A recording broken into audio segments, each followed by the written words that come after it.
민주평화당 장병완 원내대표, 안녕하세요. 네, 안녕하십니까. 네, 이번 정기국회 그 최우선 입법과제 정하셨죠? 네, 그렇습니다. 뭡니까?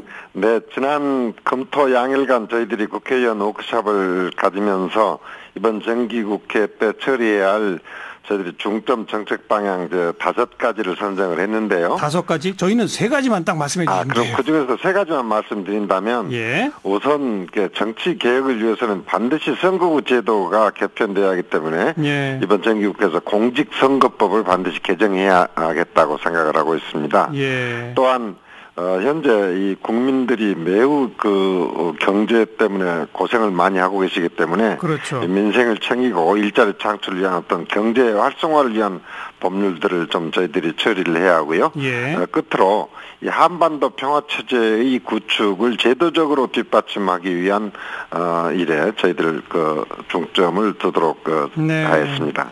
먼저 하나하나 설명 들으면 선거구제 개편은 결국 연동형 비례대표제 형식으로 바꾸자 이런 말씀이신 거죠? 네, 그렇습니다. 더불어민주당은 그걸 하려면 개헌하고 함께 해야 한다는 입장을 밝혔는데 그건 어떻게 생각하세요? 이해찬 대표 처제가 들어서면서 이 문제는 개헌과 연동이 돼야 하기 때문에 좀 고려해야 할 요소가 많이 있다고 했습니다만은, 예. 이해찬 대표가 당선되시고 나서 저희 각 당 지도부를 만났지 않습니까? 그렇죠. 그 과정에서는 공직선거법만으로 처리를 해서도 선거구 제도는 논의할 수 있다는 그런 유연한 입장을 보였습니다. 근데 물론 말씀하신 대로 개헌까지 나가면 더 할 나위가 없겠습니다만은, 예. 저희들이 최선의 목표는 이건 연동형 비례대표제의 관철이라고 생각합니다. 사실상 문재인 대통령도 여러 차례 이 말씀을 하신 바 있고 요즘은 자유한국당도 연동형 비례대표식의 선거법 개정에 찬성 입장이죠. 네, 모든 야당이 다 지금 동의를 하고 있고 대통령께서도 강력히 지지한다는 말씀을 제가 하셨지 않습니까? 그러니까요. 그렇기 때문에 지금 어느 때보다도 이 연동형 비례대표들을 관철할 그런 기회는 아주 좋다고 생각을 합니다. 알겠습니다. 두 번째 경제 분야는 조금 내용이 기니까 이따가 여쭤보고, 이 한반도 평화체제 구축의 제도화라는 거는 국회에서 할 수 있는 건 뭐가 있을까요? 지금 남북 관계, 북미 정상회담 이후로 이산가족 상봉까지는 이루어졌습니다만은, 네. 잠시 북미 관계가 좀 답보 상태에 있지 않습니까? 그렇죠.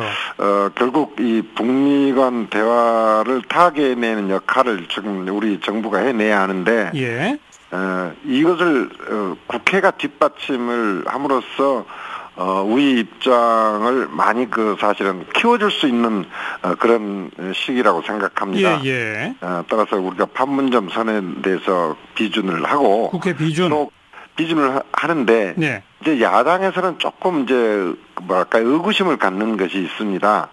그런 부분을 아예 제도적으로 지금 남북관계 발전에 관한 법률을 개정을 해서, 네. 이러한 진행 상황에 대해서 또 하나하나 국회하고 성실하게 진행 상황을 통보를 하고 거기에 대해서 같이 이렇게 상의를 하는 절차를 규정을 함으로써 그런 의구심을 해소시켜줄 필요가 있다 저는 생각합니다.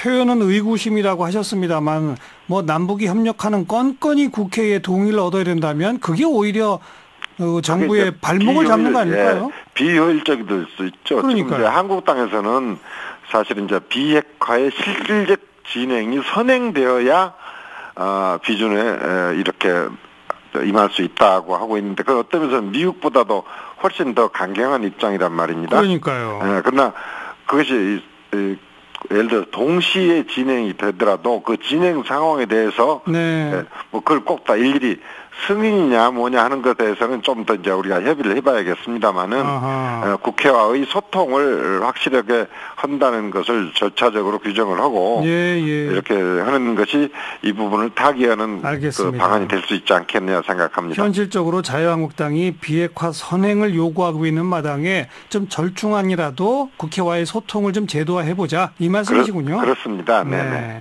자, 가장 중요한 경제 분야에서 역시 일자리 창출, 경제 활성화 관련 법 그러셨는데 이거는 생각에 따라서 관련법이 너무 다를 수 있거든요. 민주평화당은 그중에 역점을 두는 게 어느 쪽입니까?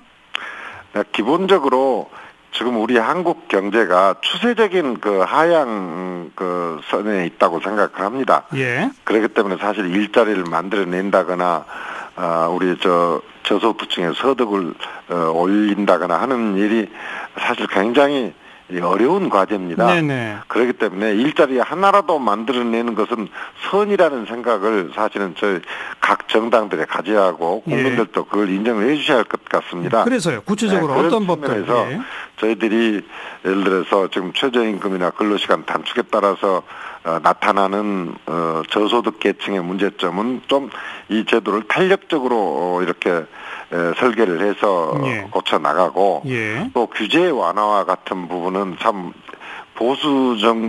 보수당에서는 좀 굉장히 적극적인데 오히려 여당의 민주당에서 지금 굉장히 소극적인데 결국 둘 다가 이러한 문제에 대해서는 정말 우리 한국 경제의 지금 현실을 우리가 똑바로 보고 오로지 국민만을 바라보고 이렇게 법안을 처리를 해야겠다. 그래서 기본적으로 지금 소득주도 성장과 관련된 부분은 좀 탄력적인 규정을 하고 규제 완화와 관련된 부분은 오히려 정부 여당이 훨씬 더 좀 전향적으로 임해주고 이런 것들을 저희들은 요구를 할 생각입니다. 예.